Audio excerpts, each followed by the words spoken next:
ከአካባቢው በሚያገኘው ቁሳቁስ የኤሌክትሪክ ኃይል ማከፋፈያ መስራቱን በምዕራብ ጎጃም ዞን ሰከላ ወረዳ ግሽ አባይ ከተማ ነዋሪ ወጣት አብነው አቻሜለ ተናግሯል። በውጭ ሀገር የሚመረተውን የፕላስቲክ ማከፋፈያ የሚተካ ሲሆን በጥራትና በዋጋ የተሻለ መሆኑን ተገልጿል። ስራ ፈጣሪው አሁን ላይ ማከፋፈያዎችን በማምረት በተለያዩ ከተሞች ምርቱን በተመጣጣኝ ዋጋ ለገበያ ማቅረቡንም ገልጿል። ንጉስ ስንታየው ተጨማሪውን ያቀርበዋል።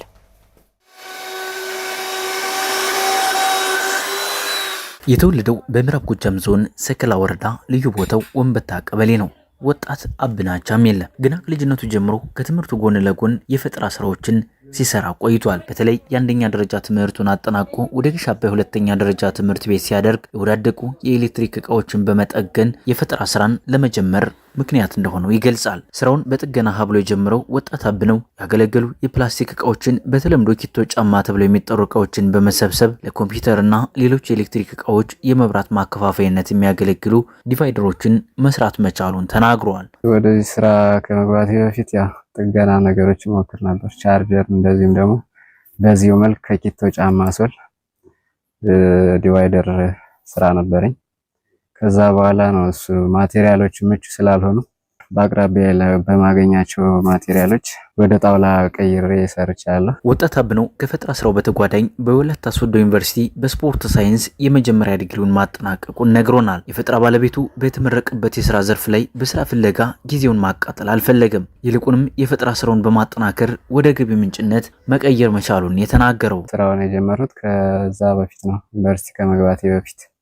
ከዛ መልስ ዩኒቨርሲቲ ጨርሼ ወጥቼ በተለያዩ ምክንያቶች ስራ ብዙም አልነበረም። ስራ ፍለጋም ትንሽ ሞክሬው ነበር፣ ጀምሬም ነበረ። ይህን ስራ ብሰራ የተሻለ ነው ብዬ ስላሰብኩኝ ወደዚህ ስራ ገብቻለሁ። አሁን ላይም ከጣውላ ዲቫይደሮችን በማምረትና በማስተዋወቅ ኑሮውን እያሻሻለ እንደሚገኝ አስረድቷል። ስራውን ከጀመረበት ግሽ አባይ ከተማ በተጨማሪ ቴሌሊ፣ ፍኖተ ሰላም፣ ደብረ ማርቆስና ባህር ዳር ከተሞች ደንበኞችን በማፍራት የፈጠራ ውጤቱንም እያቀረበ ነው። የሰራው የጣውላ ዲቫይደር ገበያ ላይ ካሉ የፕላስቲክ ዲቫይደሮች ዋጋቸው በግማሽ የሚቀንሱና 7 ዓመትና ከዚያ በላይ ያለ ብልሽት አገልግሎት መስጠት እንደሚችል አረጋግጧል። እንደ ቴሌሊ፣ እንደ ኮሶር፣ ፍኖተ ሰላም፣ ማርቆስ፣ ባህር ዳር ብዙ ቦታዎች ተረካቢ ያለው ማለት ነው። የዋጋ ልዩነት አንድ ዝቅተኛ ቻይና ዲቫይደር ተብሎ ገበያ ላይ የሚሸጡ ዲቫይደሮች ዝቅተኛ ዋጋ የሚባሉ 650 ወይም እስከ 700 እስከ 800 ያሉ ናቸው።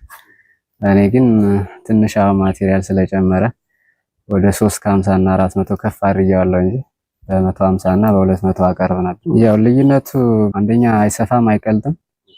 ሁለተኛ ደግሞ ስቶቭ በዲቫይደር መጠቀም አይቻልም። አሁን ግን እኛ በሰራ ነው በዚህ ልክ በዲቫይደርም ስቶቭ መጠቀም ይቻላል ማለት ነው። ብዙ ሰዎች የሚመሰክሩለት ነው። እስከ 7 ዓመት ያለ ምንም ችግር ተጠቅመውታል። ደንበኞችና የአካባቢው ነዋሪዎች ወጣቱ የፈጠረው ስራ በጥራቱና በዋጋው ከሌሎች የፕላስቲክ ዲቫይደሮች የተሻለ ስለመሆኑም ይመሰክራሉ። እኛም አሁን እየተጠቀምነው ነው። አሁን ቻርጀር ራሱ ሰክተን ምን ብለን ስንጠቀምበት አይላላ ምንም አይልም። ሌላው ግን እነዚህ ቻይናዎች ሽቦዎች ይላሉ። እንደገና ፈተን ምን ብለን አጥብቀን ነው ምንለው። ግን ይሄኛው አንድ ዜ ውስጥ ለውስጥ በዋየሮች ነው አያይዞት ያለ። እንኳን በጣም ቆንጆና ቆንጆ አሪፍ የሆነ እቃ ነው። እስከ 7 ዓመት ድረስ የተጠቀምበት ሰው ማውቀዋለ። እኔ እንኳን ከ4 ዓመት በላይ ተጠቅሜያለሁ። እንደዚህ ያለ ደግሞ ፍጥነቱም አሪፍ ነው። የሆነ ነገሩ ብዙ ነገሩ አሪፍ ነው። በሌሎች ዘርፎች ላይ የፈጠራ ስራውን በማስፋት ህብረተሰቡን ተጠቃሚ የሚያደርጉ ስራዎችን ለማቅረብ ማለሙን ስራ ፈጣሪው ጠቁመዋል።